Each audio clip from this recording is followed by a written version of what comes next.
గీతం యూనివర్సిటీకి తెలంగాణ హైకోర్టులో ఎదురు దెబ్బ తగిలింది. విద్యుత్ బకాయిలపై టీజీఎస్ పీడీసీఎల్ గీతం వర్సిటీకి నోటీసులు అందించింది. విద్యుత్ శాఖ నోటీసులను సవాల్ చేస్తూ గీతం వర్సిటీ తెలంగాణ హైకోర్టును ఆశ్రయించగా విచారణ చేపట్టిన జస్టిస్ నగేష్ గీతం యూనివర్సిటీ ఏళ్ల తరబడి కరెంటు బిల్లు కట్టకుండా ఉండటంపై ఆశ్చర్యాన్ని వ్యక్తం చేశారు. సుమారుగా 118 కోట్ల బకాయి ఉండటంపై విద్యుత్ శాఖ అధికారులపై ప్రశ్నల వర్షం కురిపించింది.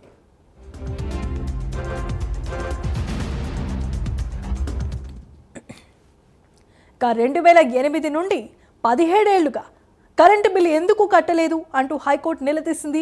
ఇన్ని రోజులు ఏ ప్రత్యేక కేటగిరీతో వెసులుబాటు ఇచ్చారు అంటూ విద్యుత్ అధికారులను ప్రశ్నించింది హైకోర్టు. 1000 బకాయి ఉంటేనే ఫీజులు తీసేసి లైన్ కట్ చేసే అధికారులు సుమారుగా 118 కోట్ల రూపాయల బకాయిలు ఉంటే ఏం చేస్తున్నారు అంటూ అధికారులను హైకోర్టు నిలదీసింది. సూపరింటెండెంట్ ఇంజనీర్ తమ ఎదుట హాజరై వివరణ ఇవ్వాల్సిందిగా హైకోర్టు ఆదేశాలు జారీ చేసింది. ఇక ఇదే అంశానికి సంబంధించి మరిన్ని అప్డేట్స్ ను అందించడానికి మా కరెస్పాండెంట్ కుమార్ సిద్ధంగా ఉన్నారు. కుమార్, చెప్పండి. Thank you Jemima. హైదరాబాద్ లోని Gandhi institute of technology and management అంటే గీతం యూనివర్సిటీకి సంబంధించి 2008-9 నుంచి ఇప్పటి వరకు కూడా విద్యుత్ బకాయిలు చెల్లించకపోవడంపై హైకోర్టు ఆగ్రహం వ్యక్తం చేసింది. ముఖ్యంగా యూనివర్సిటీకి సంబంధించి 118.13 కోట్ల మేర విద్యుత్ బకాయి ఉంటే డీస్కామ్ ఆఫీసర్లు ఎందుకు చర్య తీసుకోలేదంటూ కూడా ప్రశ్నించింది. అదే సామాన్యుడు ముఖ్యంగా చూసినట్టయితే దీనికి సంబంధించి విద్యుత్ బిల్లు చెల్లించకపోతే నోటీసులు కూడా ఇవ్వకుండా కనెక్షన్ కట్ చేస్తారంటూ కూడా ఇటు ఆఫీసులు చెప్తున్న పరిస్థితి అయితే ఉంది. అయితే గీతం యూనివర్సిటీపై ఎందుకు ప్రేమ చూపుతున్నారంటూ కూడా ఇటు హైకోర్టు అయితే నిలదీసింది.